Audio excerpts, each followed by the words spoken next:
하여튼 오늘 이렇게 좋은 귀한 자리에 왔으니까 옆길로 새지 말고 여러분께 준비된 이야기를 해드릴 텐데, 다 들으시고 나면 그래서 어쩌라는 거야? 라는 생각이 들으실 수 있습니다. 왜냐하면 제가 준비한 이야기는 여러분이 어떤 상태니까 이런 상태로 변하셔야 됩니다, 이런 얘기 아니고요.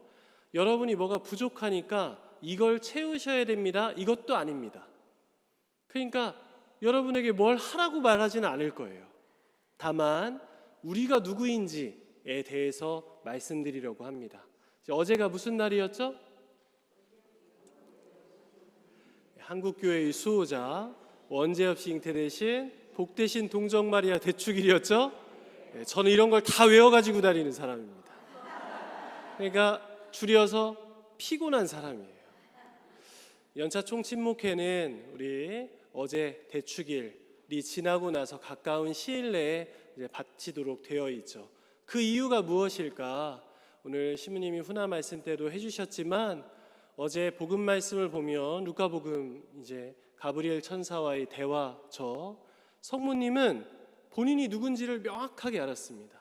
일독서에 창세기에 아담이 죄를 짓고 하느님 앞에서 숨었을 때 아담아 너 어디 있냐? 했더니 당신이 느껴져서 두려워서 숨었습니다 라고 답하죠. 우리는 하느님이 어디 계신지 다 느끼면서 삽니다. 그런데 두려워서 숨죠. 그런데 엄청난 큰 두려움 앞에 성모님은 숨지 않으시고 보십시오 라고 말씀하시고, 저는 주님의 종입니다 라고 본인의 신원, 내가 하느님 앞에 누구인지를 아주 당당하게 고백하는 그런 성모님의 복음 말씀을 이제 우리가 대축일에 듣게 됩니다. 연차 총침묵회는 그러니까 뭐예요? 우리가 레지오 마리의 단원으로 활동하면서 여러 가지 아쉬움도 있고 부족함도 있고 한계도 느끼고, 또 지금 우리 꾸리아 그 다음에 프레시디움 임원님들 다 무슨 생각하고 있어요? 지금 12월 9일이니까 이거를 어떻게 강기론 신부님 기분 안 나쁘게 잘 이렇게 해가지고 이걸 다 끝내고 누구한테 넘기나 이런 생각 하고 계시죠? 아니죠. 총살입니다. 우리가 성모님의 군단이라고 표현한 이 레지오 마리의 단원으로서 우리의 믿음을 고백하는 삶을 내가 성모님처럼 고백했는지를 한번 되돌아보는 일이 연찬 총침묵회이고, 침묵이라고 하는 표현을 썼으니까 우리가 다 같이 그런 사람들이라 라고 하는 동질감을 서로 나누는 것, 우정을 나누는 것이 바로 오늘이라고 하겠습니다. 그래서 제가 드릴 말씀, 우리가 누구인지 그리고 하느님은 우리에게 어떤 분이신지를 시작할 때 제가 선포했던 마테오복음 1장 21절부터 23절에 나오는 예수님의 이름 두 가지를 가지고서 한번 말씀드려 보려고 합니다. 여러분은 예수님이 오시면 좋겠어요? 예수님이 오시면 제일 먼저 실직하는 사람이 누구게요? 강기론 신부님이랑 저입니다. 그러니까 지금 이 성요한 성당의 사제가 3명이에요. 강기론 신부님, 저는 15년 차거든요. 이제 강진영 요셉 신부님, 그리고 이제 따끈따끈한 우리 이원강 신부님 있죠? 그럼 제일 억울한 사람이 누구예요? 그렇죠. 신부님 하실 만큼 다 하시고 계시고, 저도 조금 됐지만 처음 본당 신부 나와봤습니다. 이원강 신부님은 이제 첫 분당인데 예수님이 딱 오시면 그날로 저희는 끝입니다. 사제가 필요해요, 안 해요? 안 하죠. 예수님이 우리와 직접 함께 하시는데 그 일을 중개하고 있는 사제들이 뭐가 필요하겠습니까? 교황님부터 다 실직입니다. 그러니까 이원강 신부님을 위해서 기도합시다. 그러니까 이원강 신부님을 위해서라도 예수님은 언제 와야 돼요? 천천히 오면 좋겠죠? 아직 자녀들 걱정도 있으시고, 또 내 삶이 지금 당장 하느님 앞에서 떳떳하다고 스스로 자부하시기도 조금은 어려우실 수도 있고, 그러니까 우리가 그토록 우리의 진정한 평화와 진정한 이 세상의 사랑이 넘치는 하느님 나라가 오십시오, 오십시오, 오십시오라고 기도하지만 마음 한구석에는 두려움이 있습니다. 조금만 있다가 오십시오. 우리 애들 좀 더 편안해지고 좀 잘 되고 저도 좀 이렇게 편안해지고 그 다음에 좀 오시면 좋겠습니다 라는 게 사실 좀 인간적인 마음이죠. 저도 보자 때 얼마나 마음을 졸였겠어요? 2000년 전 예수 그리스도의 탄생은 그것 자체가 다시 오실 것을 기다리는 이유였습니다. 하지만 우리의 이 기다림은 잘 체감되지 않고 또 희망하지 않는 것처럼 느껴질 때가 많습니다. 그래서 오늘부터라도 우리가 누구를 왜 기다리는지를 예수님의 이름을 통해서 한번 익숙하지만 다시 한번 여러분이 알고 있는 것을 환기시켜 드려 보도록 하겠습니다. 우리 예수님을 기다리는데 예수님의 이름이 뭐죠? 제가 여러분을 좀 너무 무시하나요? 제가 지금 너무 흥분 상태에 있습니다. 왜냐하면 지금 11개월 동안 이런 반응을 처음 봐요. 우리 합덕 교우분들은 정말 점잖으시거든요. 그래서 절대 대답하지 않으십니다. 그래서 강론 때도 제가 묻고 그냥 제가 대답해요. 막 혼자 저 웃고 미친놈처럼. 여러분, 예수님의 이름이 뭐죠? 예수입니다. 원래는 제가 이제 뭘 준비해 왔는데 지금 전기가 마침 또 안 나와서 히브리어로는 원래 예수아라고 우리가 발음합니다. 이 예수아라고 하는 말이 여수아라고 이렇게 음운변천하다가 마지막에 아가 탈락하면서 원래 발음은 여수 정도가 됩니다. 하지만 이제 저희는 다 예수라고 발음하고 있죠. 카카오톡에 카톡이라고 부르잖아요. 누가 카카오톡이라고 합니까? 그죠? 다 카톡이라고 하지. 그런 것처럼 예수아라고 하는 이름을 전 세계 모든 민족이 다 예수라고 이렇게 부르고 있습니다. 방금 들으신 마테오 복음서 1장 21절에서 23절에 따르면 천사는 태어날 아기의 이름을 바로 이 예수라고 알려주고 나서 요셉 성인에게 그 이름에 대한 기능을 이야기해 줍니다. 성경이 다 외우고 계시니까 제가 해볼게요. 그분께서 당신 백성을 죄에서 구원하실 것이다. 이렇게 바로 그 기능을 뜻합니다. 그러니까 예수라고 하는 이 히브리어의 이름 자체가 하느님 구원이시다. 하느님은 구원하신다. 이런 뜻이거든요. 그러니까 그대로 하느님은 구원하시는데 뭐에서 구원하신다고요? 죄에서 구원하신다는 겁니다. 우리는 예수님이 재림하시는 게 조금 나중이었으면 하는 이유가 내가 누구기 때문이에요?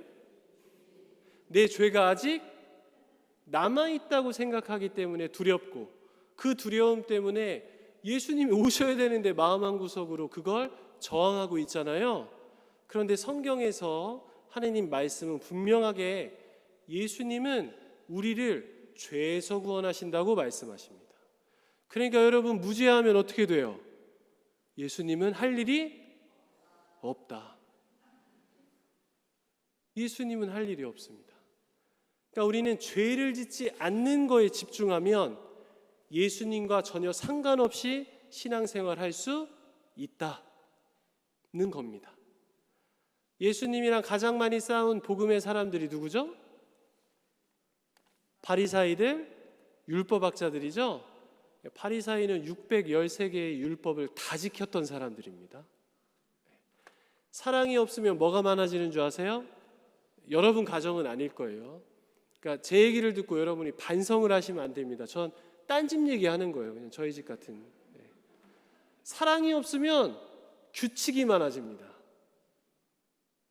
여보, 적어도 몇 시에는 들어와야 돼. 성당 나가서 술 마시지 마.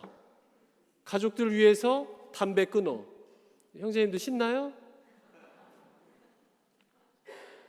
우리 레지오 한번 잘 생각해 볼까요? 시간 늦으면 안 돼. 빠지면 안 돼. 뭐 하면 안 돼. 안 되는 게 엄청 많이 생겼죠? 그리고 그걸 지키면 내가 사랑했구나라고 착각하기 쉽습니다. 마치 어버이날 1년 365일 동안 늘 부모님한테 못 해드려서 죄송한데 그래서 어떤 날만큼은 확실하게 좀 해드려야 돼요? 어버이날, 생신, 돌아가시면 기일, 축일 이런 기념일들을 잘 챙겨드리면 나머지 300일이 넘는 날 잘한 것 같은 착각을 스스로에게 만들죠. 우리의 신앙생활은 그런 데에 있습니다. 코로나 기간 동안 합덕성당 교우분들의 수계율이 우리 교구의 2번째입니다. 근데 이제 그건 왜 그러냐면 관성 같은 거예요. 그냥 미사를 안 나가는 게 전염병을 걸리는 것보다 더 힘든 일인 겁니다. 이 어르신들한테는 평생 그렇게 살아오셨기 때문에. 여러분이 뭐라고 하는 거 아닙니다, 절대. 예수님의 이름을 우리는 이제 곧 성탄 때 끊임없이 경축할 텐데 그 예수님의 이름의 뜻도 우리가 잘 기억하지 않는지도 모르겠다 이런 생각이 드시죠. 그럼 제가 한번 자, 나는 죄인이다. 판공성사 보셨나요? 보기 주임님이 잠깐 눈 감으시고요. 자, 손이 나지 않게 손을 들어보도록 하겠습니다. 자신 없으신 분들은 안 드셔도 되는데 판공성사 보는 거 조금 어렵다. 손 한번 들어보실까요? 주임님이 눈 감고 계시고요. 네. 판공성사 좀 보기 어려우시죠? 진짜 어렵습니다. 자기의 허물을 스스로 봐야 되는 게 얼마나 어렵습니까? 지나가다가 우리 신부님 옆분당 신부님보다 우리 신부님 별로야 라는 얘기를 제 귀로 들으면 저는 어때요? 저는 그 목소리가 누구인지를 찾아냅니다.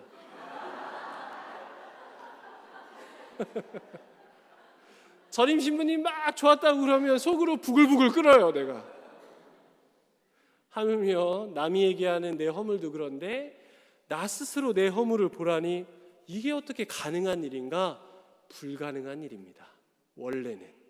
그래서 우리가 우리의 죄를 들여다보는 일은 그 자체가 은총일 수밖에 없고 나 혼자 하는 일이 아니라 성령께서 함께 해주시는 일일 수밖에 없는 것이죠. 그래서 내 스스로의 허물을 들여다보는 것이 힘든 건 너무나 당연한 일이고 다만 그 일이 조금 더 쉬웠으면 하면 고해성사는 어떻게 하는 건가, 고해성사의 뜻은 뭔가 이런 걸 공부하는 일이 아니라 하느님을 여러분 삶 안으로 초대하는 겁니다. 그래서 뭐라고 기도해야 되느냐? 주님, 당신 이름처럼 저를 제 죄에서 구원해 주십시오 라고 시작하면서 우리의 성찰이 이루어지면 얼마나 좋을까 이런 생각이 듭니다. 예수님은 그러니까 우리 죄를 구원하시기 위해 오시는 것이지 우리를 예뻐해 주시게 하기 위해서 오시는 게 아니에요. 죄 없는 사람들을 칭찬해 주시기 위해서 오시는 게 아니라 죄 짓고 있는 사람들의 그 죄에서 그 사람을 구원하시기 위해서 오시는 겁니다. 이게 누구의 마음이에요? 부모의 마음입니다. 손가락 깨물면 안 아픈 손가락이 없다면서요. 근데 좀 덜 아픈 손가락은 있어요. 그 아파하고 있는 손가락이 바로 내 몸과 똑같은 지체이기 때문에 하느님은 한 사람의 구원도 포기하지 않으시는 겁니다.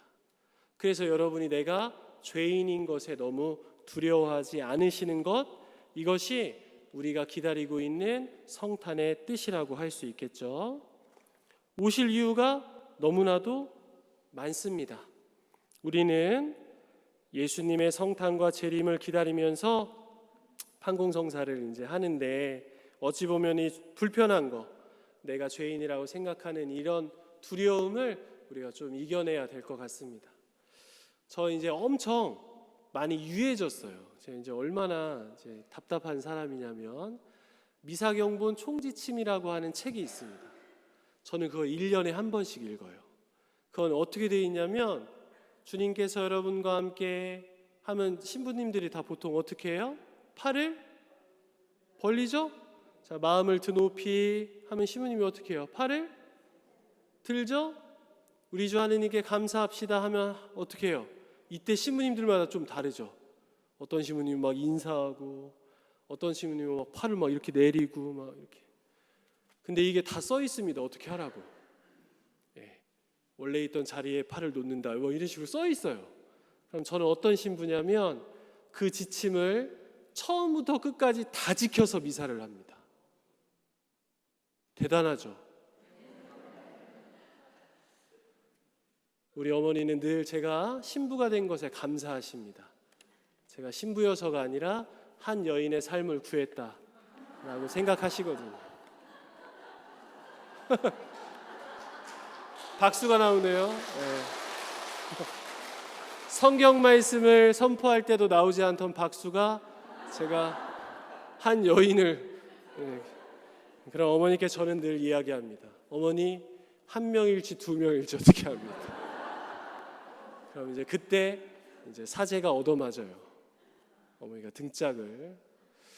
저는 이걸 왜 지킬까요? 이 지침을 왜 다 지켜서 미사를 할까요?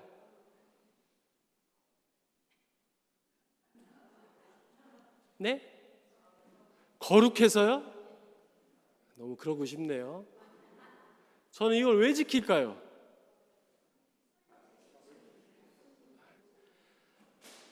제가 사제로서 우리 신자분들이 미사 중에 기도하시는 그 모든 기도들이 통로가 되기에 합당하지 않다고 생각하기 때문에 지키는 겁니다. 자신이 없어서요.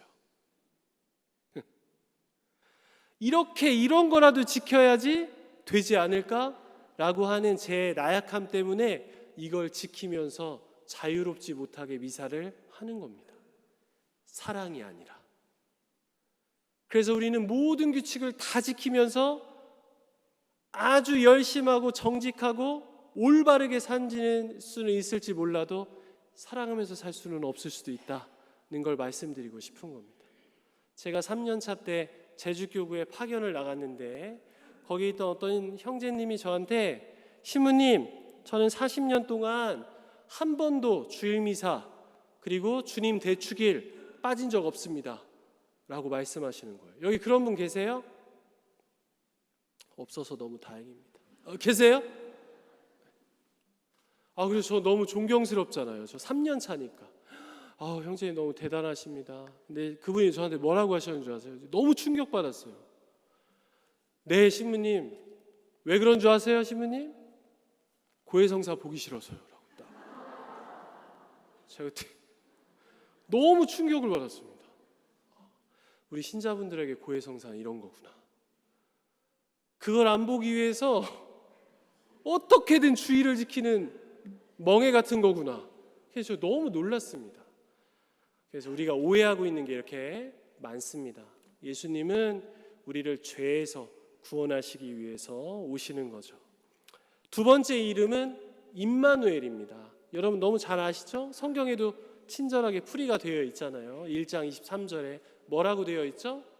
하느님께서 우리와 함께 계시다는 뜻입니다. 임하면 이제 함께라는 뜻이고요. 아누 하면 우리라는 말이고 엘 하면 하느님입니다. 함께 우리 하느님. 하느님이 우리와 함께 하신다는 그런 뜻입니다. 신약성경의 첫 번째 작품인 이 마테오복음서는 시작 부분에서도 하느님께서 우리와 함께 하신다고 예수님의 이름을 선포하고 18장 20절에 두 사람이나 세 사람이라도 내 이름으로 모인 곳에는 나도 함께 있기 때문이다 라고 하시면서 우리가 기도하는 뜻을 이렇게 설명해 주시고 계십니다. 그리고 28장 20절에 보라 내가 세상 끝날까지 언제나 너희와 함께 있겠다 라고 이렇게 승천하시기 전에 제자들에게 격려해 주시죠. 시작과 아주 한 중간과 마지막에 바로 예수님은 우리와 함께 하시겠다고 선언하시는 것, 이것이 신약성경의 첫 번째 작품인 마테오 복음서에 나와 있는 아주 큰 줄기의 메시지라고 우리는 이렇게 생각하고 있습니다. 우리가 삶이 좀 순탄하게 흘러갈 때는 하느님이 우리와 함께 하신다는 사실을 조금 알아차리기가 어렵죠. 그죠? 여러분 제가 정말로 이렇게 어제 노력을 많이 했습니다. 막 새벽까지 막 원고 쓰고 막 기도하고 그리고 이제 자기 전에 마스크팩을 붙였습니다. 오늘 장례미사 해야 돼서 일찍 일어나야 되고 푸석푸석한 모습으로 뵙고 싶지 않아가지고, 또 이제 우리 강기론 신부님이 나이에 비해서는 이제 너무 이렇게 멋있으시잖아요, 그죠? 그래서 꿀리고 싶지 않다 이런 마음으로 마스크팩을 붙여. 오늘 어때요?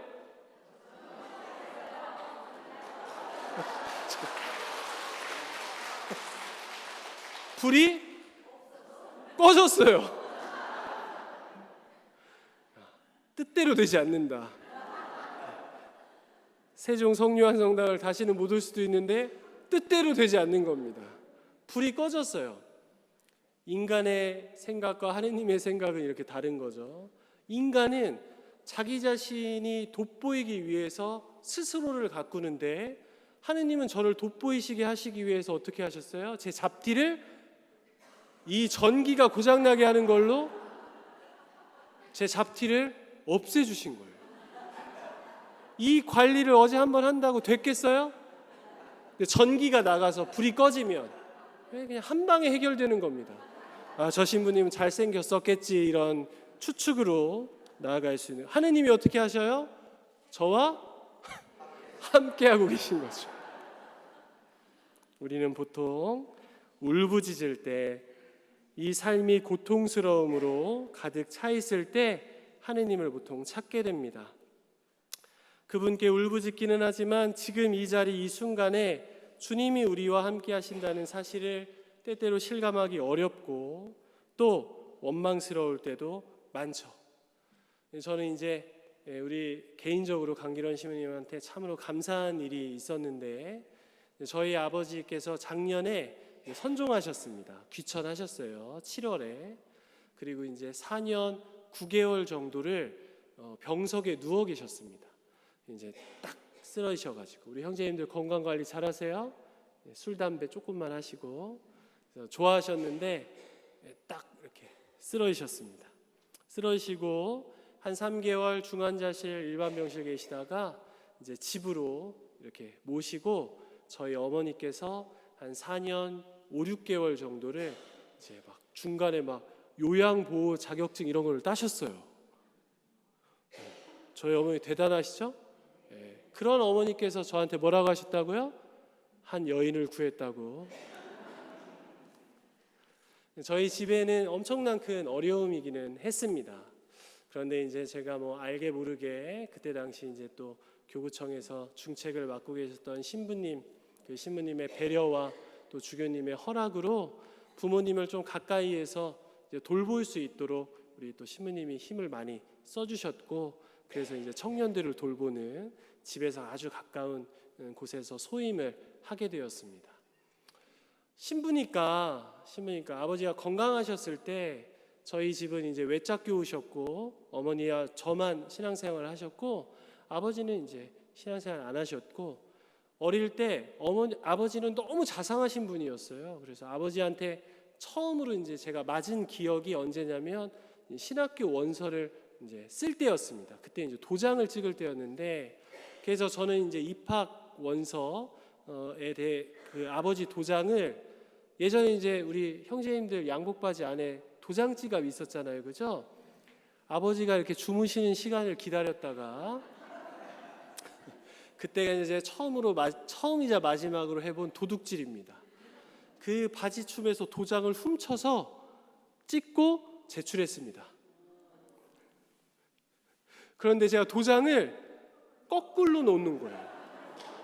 그러니까 늘 이렇게 습관처럼 도장을 넣으시니까 어디가 이제 찍히는 자국이고 손잡이인지를 아시잖아요. 근데 이제 은행에 가서 아버지가 도장을 찍으시려는데 이제 손에 인주가 묻은 거죠. 그래서 이 도장에 누가 손을 댔고 나는지 아시고 집에 오셔서 그때 처음으로 이제 두 가지 사실을 알았습니다. 아, 우리 아버지가 때릴 수 있구나. 그리고 남자가 때리는 거랑 여자가 때리는 게 이렇게 다르구나.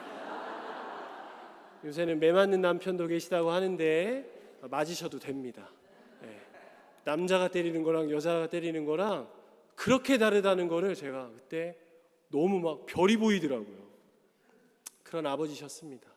그런데 이제 그 당시만 해도 부모님이 신자가 아니시면 서품을 받는데 이렇게 막 안 된다기보다는 많은 노력이 필요해서 이제 자식을 위하시는 마음으로 아버지께서 세례를 이제 늦게나도 받으신 거죠. 집에 가면 명절 때 이제 뭘로 싸우냐면 싸웁니다. 예, 신부님들도 가족들이랑 싸워요. 모르셨나요? 다 싸워요. 예. 그럼 뭘로 싸우냐? 막 잔소리 하시는 이제 강론 길게 하지 마라. 공지사항을 강론만큼 하지 마라. 나같이 당뇨병 환자들은 1시간이면 화장실을 가야 되는데 그런 거 좀 배려해서 좀 짧게 해라. 막 이런 잔소리 하세요. 그럼 이제 어머니는 신부님한테 뭐라고 한다고 또 두 분이 또 싸우시고, 그걸 또 듣기 싫은 저는 뭐라고 그래요. 이제 하다 안 돼서 막 신자가 말이야 신부님한테 잔소리나 하고 말이야.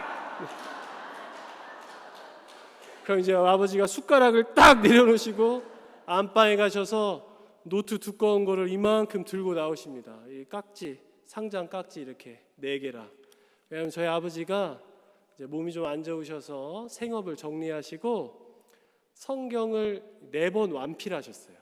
그때는 왜 축복장 주셨잖아요. 추기경님, 지금 추기경님께서 그래서 신부 너는 성경 다 써봤어?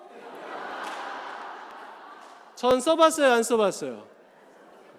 고등학생 때 첫사랑한테 10편을 한번 제가 필사해서 줘본 적이 있습니다. 그 이후로 필사를 해본 적이 없어요. 그 첫사랑이 큰일 날 뻔한 거죠, 그죠? 그런 아버지셨는데, 그런 아버지가 4년 6개월 동안 이제 쓰러져 계시는데 어머니께서 24시간 붙어서 아무런 도움도 받지 않으시고 혼자 아버지를 돌보셨습니다.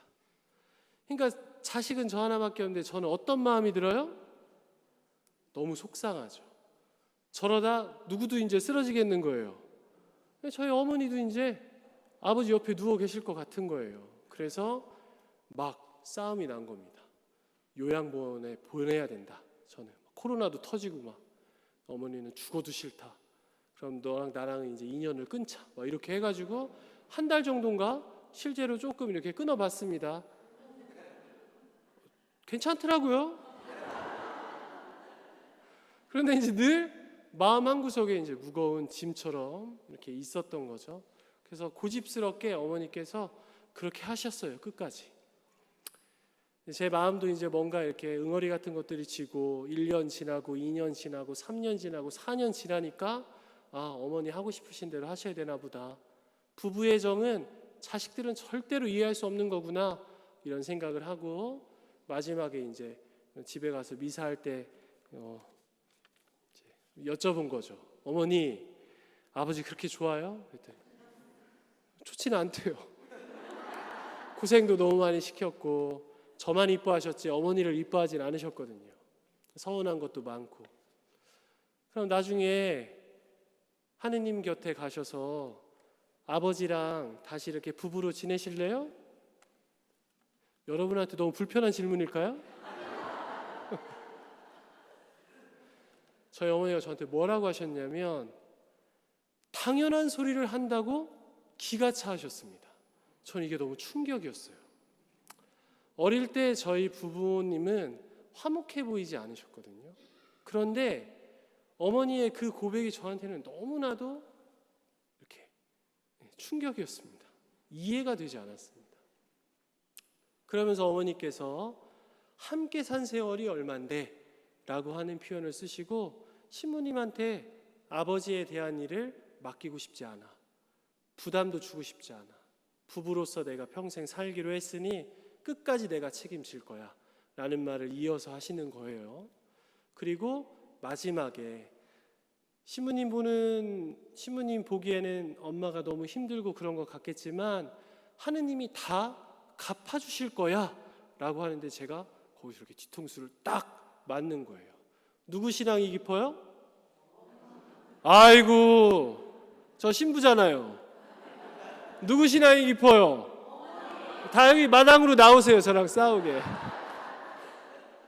저희 어머니 신앙이 누가 봐도 더 깊고 우리 어머니는 하느님과 함께 사시는 분이구나 라는 거를 제가 그때서야 느끼게 된 겁니다.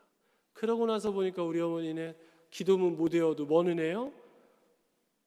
압력밥솥 열고 주걱으로 십자가 긋고, 어디에도 십자가고요? 밥에도 십자가를 긋고. 저는 막 신부인 저는 그거 보고 뭐라고 그래요? 미신이야 막 기복신앙이야 막 이렇게 혼내고. 누구의 신앙이 더 깊은가? 그러니까 신앙이라는 건 뭘까? 임마누엘입니다. 하느님이 우리와 함께 하신다는 걸 자연스럽게 내 안에서 녹여내는 삶, 그것을 위한 목표, 그것이 목표가 되는 삶, 이것이 우리의 신앙 생활이다는 것이겠죠. 그걸 가장 잘 하신 분이 누구일까? 우리의 성모님이신 것이죠. 이름을 선포하는 순서도 중요하다고 생각합니다. 임마누엘을 먼저 설명하지 않고 예수라고 하는 말을 먼저 설명했어요. 이건 되게 이상한 일입니다. 왜냐하면 임마누엘은 이스라엘인들의 모국어인 히브리어이고 예수라고 하는 이 표현은 아람어, 그러니까 당시 예수님 시대에 썼던 일종의 방언 같은 겁니다. 그러니까 원래 처음부터 있었던 말은 뭐겠어요? 임마누엘이죠. 근데 굳이 성경은 예수라고 하는 이름을 먼저 소개하고 나중에 임마누엘을 선포하고 있습니다. 이건 무슨 뜻이겠어요? 우리가 신앙생활, 하느님과 함께하는 삶을 살기 위해선 먼저 우리의 죄가 예수님으로부터 구원받아야 된다는 믿음이 필요하다는 겁니다. 그래서 우리는 미사 전에 죄가 있으면 뭘 해요? 고해성사를 하는 겁니다. 그러니까 고해성사는 심판을 받는 시간이 아니고 뭐 하는 시간이에요? 하느님이 우리와 함께 만나실 그 통로를 마련하는 시간입니다. 우리가 꾸짖음을 당하고 스스로 자존감이 떨어지고 나는 죄인이라고 자꾸만 억지 겸손을 만드는 시간이 아니고 하느님이 우리에게 오시려고 하는 그 시간에 문을 열어드리는 시간이 뭐냐? 그게 바로 고해성사죠. 이게 왜 필요합니까?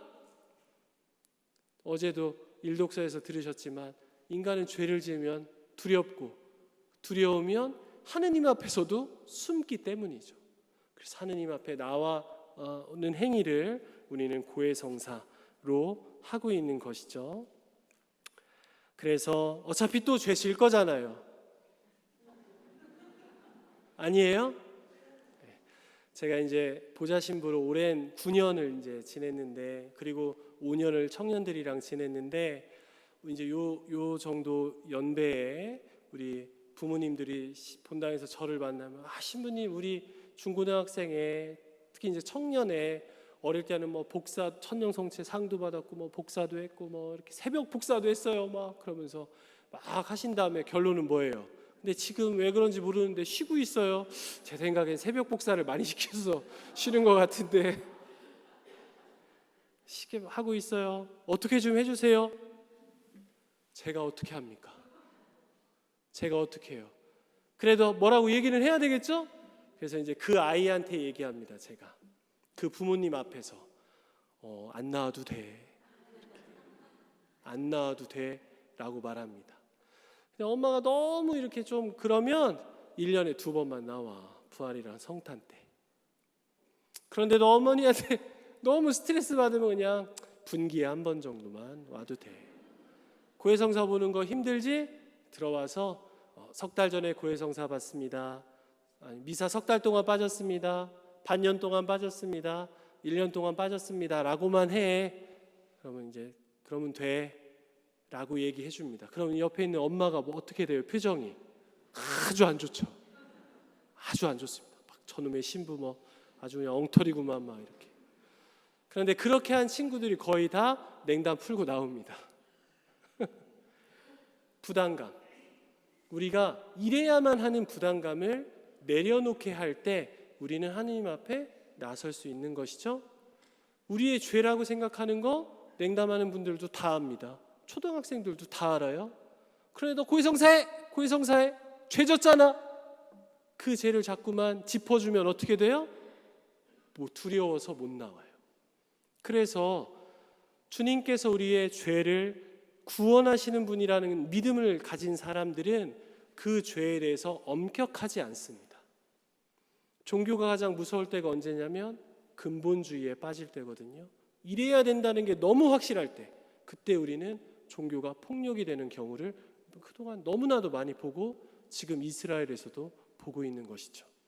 그래서 우리 세종 성류와 레지오 마리아 교우분들이 레지오 마리아로 해야 되는 것들에 정말 우리가 무엇을 담아서 해야 될까를 꼭 이 연차 총친목회를 통해서 잘 돌보셨으면 좋겠습니다. 이제 이따가 막 식사하실 때 이런 생각도 하시는 분들 없겠죠? 예를 들면 제가 그렇다는 건 아니에요. 아이고 회합도 잘 안 나오면서 밥은 먹으러 왔구만. 단장이라고 하는 사람이 맨날 주회야 빠지고 또 밥은 먹으러 왔구만. 없죠. 여기는 안 계세요. 그런 분들은 여기 안 오십니다. 제가 그랬다는 겁니다. 제가. 끝나갑니다. 네. 예수님의 이름을 이제 천사가 요셉 성인에게 선포하기 전에 이 신약 성경의 시작은 뭘로 시작하냐면 족보로 시작합니다. 족보로. 외우시죠? 못 외워요? 아니 레지오 마리아인데 이것도 못 외워요? 저도 못 외우죠. 이제 이렇게 쭉 뜻은 다 아실 겁니다. 족보는 하느님의 말씀이 성취되었다는 것을 그대로 드러나는 문학적인 표현이죠. 그래서 이렇게 아브라함부터 다윗까지 14대, 성경도 친절하게 문단을 나눠놨습니다. 집에 가서 한번 보시면. 그리고 또 솔로몬부터 또 스알티엘까지, 또 스알티엘부터 예수님까지 14대다, 이렇게 14대다, 이렇게 14대다 라고 얘기해요. 그걸 세보신 분 있으실까요? 저는 미사를 지침을 다 지켜서 하는 신부니까 저는 어떻게 했겠어요? 세봤죠. 세봤더니 마지막 14대, 예수님이 포함된 14대에는 예수님이 13번째더라. 그동안 속고 계셨습니다, 여러분. 그럼 성경이 뭘까요? 오류일까요? 왜 거기에 막 써 있어요? 안 믿으시네 또. 자, 이렇게 써 있습니다. 그리하여 이 모든 세대의 수는 아브라함부터 다윗까지가 14대이고 다윗부터 바빌론 유배까지가 14대이며 바빌론 유배부터 그리스도까지가 14대이다. 근데 마지막은 14대가 아니라 13번째더라. 이게 무슨 말이에요? 여러분이 14번째라는 겁니다. 지금 우리가 예수님 그리스도께서 이 세상에 사람이 되어 오신 그 구약 성경 전체의 성취 안에 이미 우리는 포함되어 있는 사람들인 겁니다. 우리까지가 14대라는 뜻이에요. 그러니까 우리 얼마나 사랑받고 있어요? 죄 지었으니까, 단장으로서 나는 잘 못한 것 같으니까, 자격이 없으니까, 아프니까, 뭐하니까 내가 하느님 앞에 서지 않을 모든 이유를 끌어다 놓고서 해도 여러분은 예수님의 족보에 이미 포함되어 있더라. 그거를 성경을 다 안 읽어도 돼요. 신약 성경 첫 장만 읽으면 나오는 거예요. 근데 우리는 이것도 잘 안 읽죠? 신기하죠? 기적입니다. 하느님 말씀을 읽지 않고도 신앙생활이 이렇게 잘 되니 뭐가 기적이에요? 이게 기적이죠. 여러분이 성경이 선포하고 있는 족보의 마지막 현대입니다. 너무 감사하죠? 우리는 주님의 다시 오심을 기다리고 또 1년 동안 레지오 마리아 단원으로서의 삶을 정리하는 판공, 공로를 판별하다 이런 뜻이죠. 한문으로 우리의 공로를 판별하고 있는, 들여다보고 있는 이 시기에 와 있습니다. 그런 우리들이 스스로를 향해서 자꾸만 못났다, 죄인이다, 부족하다 하는 것이 하느님 입장에서 보면 얼마나 안타까운 일일까. 오늘 미사 중에 선포되었던 그 예수님의 가엾은 마음이라고 하는 것에 딱 들어맞는 마음일 겁니다. 여러분의 자녀가 여러분의 마음을 아프게 하면 여러분은 희열을 느끼나요? 그래, 부모 중한 줄 네가 이제 알았구나. 좋으세요? 하느님도 좋을까요? 하느님도 너무너무 괴롭고 슬프실 겁니다. 그래서 우리가 부모를 기쁘게 해드리는 걸 효라고 하듯이 하느님을 기쁘게 해드리는 걸 믿음이라고 하는 겁니다. 우리가 하느님을 기쁘게 해드리는 일은 무엇일까요? 내가 내 죄를 조금만 더 가볍게 보고 숨을 정도까지로 생각하지는 말고, 그래도 용기가 필요하면 늘 고해성사 보시고, 또 마침 세상 자상한 우리 주임 신부님 오셨을 때 고해성사 보는 게 좋습니다. 신자분들 중에 고해성사 때 상처받으시는 분들 많다면서요. 저는 왜 그런지 모르겠지만 누군가를 향한 내아의 사랑방을 좀 내주셨으면 좋겠다는 겁니다. 루카복음서 2장 7절에 베들레헴 여관에는 그들이 들어갈 자리가 없었다고 한다라고 이렇게 예수님 성탄 이야기가 이렇게 나오고 있습니다. 그런데 여기 여관이라고 번역되어 있는 그리스 말은 원래는 여관이라는 뜻이 아니라, 여러분 집마다 손님방 하나씩 있으시죠? 예전에는 이렇게 손님방이 있었다고 합니다. 손님을 언제든지 이렇게 할 수 있는 방, 그걸 여관이라고 번역해 놓은 겁니다. 그러니까 지금 임신한 성모님, 배가 막 이렇게 막 출산을 앞둔 성모님, 요셉 성인, 아무도 집안에 들여놓지 않았다는 뜻입니다. 성경이 얘기하는 건 진짜로 여관이 꽉 차 있다는 뜻이 아니라, 우리의 사랑방, 예수님을 위해서 맞이해야 될 내 사랑방을 잘 준비하는 시기, 이것이 이 대림 시기이고, 레지오 마리의 차원에서는 연차 총친목회라고 할 수 있겠죠. 우리 레지오 마리의 꾸리아는 프레시디움은, 또 내 단원인 나는 활동을 얼마나 잘했는지 뭘 했는지가 아니라 그 활동들 안에서 성모님의 자비, 겸손과 같은 그 어떤 이웃들도 모실 수 있는 사랑방이 여러분에게 존재하고 있는지 다시 한번 들여다보셨으면 좋겠습니다. 마지막입니다. 끝날 듯 안 끝나죠? 예수님을 경배하기 위해서 찾아온 사람들이 누구죠? 역시 너무 잘하시네요.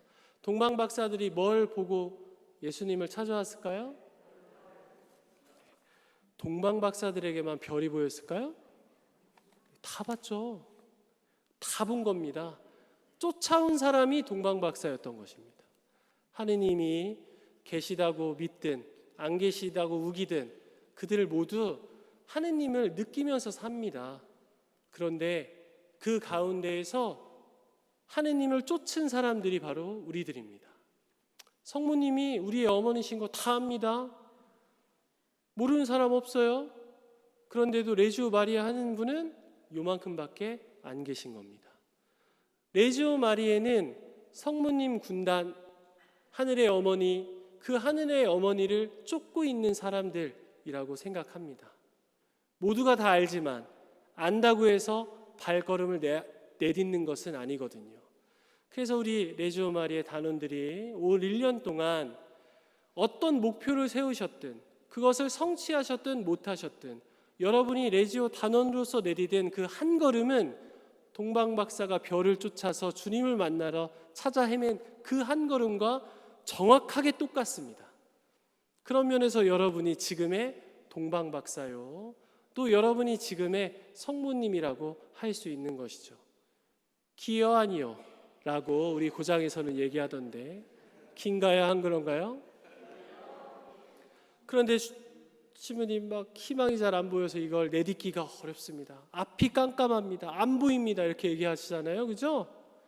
저희 이제 합덕성당은 예당 평야, 예산 당진 평야의 당진을 책임지고 있는 평야 지역입니다. 그래서 정말 예뻤는데 지금 다 추수하고 뭐 또 파 심었다가 하고 막 김장하고, 저 아무것도 몰라요. 그냥 바보처럼 그냥 아 예 이러고만 있는데, 지금 가면 하나도 안 예뻐요. 그냥 다 검습니다. 회색빛에 검어요. 그 푸른색 벼가 다 비어서. 그러니까 저는 그걸 보면 쓸쓸하다라고 얘기합니다. 그런데 합덕성당 교우분들은 뭐라고 얘기하시는 줄 아세요? 그걸 보면서 내년을 준비하는 겁니다. 겨울을 보면서 봄을 사세요. 저기 아무것도 없는 것 같은 데서 또 생명이 움틀 거니까 그걸 겨울에 준비하시더라고요. 그래서 제가 늘 우리 합덕 교우분들에게 감동을 받으면서 1년을 지내오고 있습니다. 제 눈에는 안 보이는 생명이 그분들에게는 보이는 거죠. 이게 우리들의 삶이지 않을까요? 레지오 마리에로서 우리 시모님께서 말씀하셨듯이 본당에서 가장 많은 봉사를 하시는 우리 교우분들이 이 봉사를 일로 하실 때 지칩니다. 일로 하면 노동이니까요. 이 활동이 노동이 되지 않기 위해선 바로 우리가 누구인지, 우리가 따르고 있는 분은 어떤 분이신지, 그분의 심정은 어떨 것인지, 그리고 나는 그분에게 무엇을 고백해야 되는지를 이 긴 시간 동안 여러분들에게 말씀드려 봤습니다. 왜냐하면 노동이 아니라 복된 봉헌이 되기 위해서, 여러분의 이 값진 봉헌이 노동으로 치부되지 않기 위해서는 우리는 이런 것들을 기억하면서 살면 되지 않을까? 이런 생각을 자격이 안 되지만 조금 정리해서 여러분들께 들려봤습니다. 네, 끝났습니다.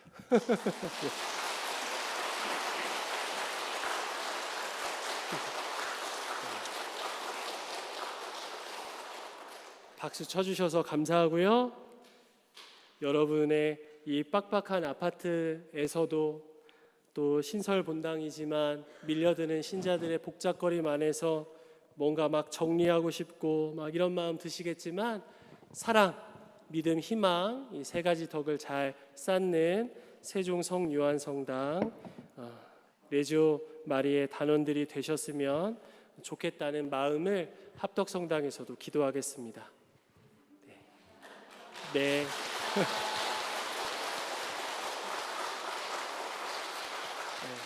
진짜 별로였나 봐요. 박수를 자꾸 치시네.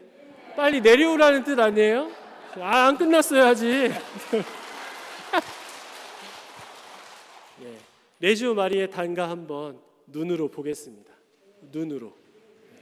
여기 유인물에 어머니시여 모으시여 나는 오로지 당신 것 내 모든 것이 또한 당신 것 어머니시여 모으시어 나의 어머니 아버지께 빚을 때마다 당신은 무엇이나 다 얻으시니 당신은 모우 내 어머니 이 몸과 마음 드리오니 받아주소서 어머니 남 모르는 땀 내 피와 눈물 받아주소서 어머니 늘 레지오 회합이 있을 때마다 울려 퍼지는 이 고백이 2024년에도 반드시 여러분 삶 안에 이루어질 거라 믿고 소망합니다. 감사합니다.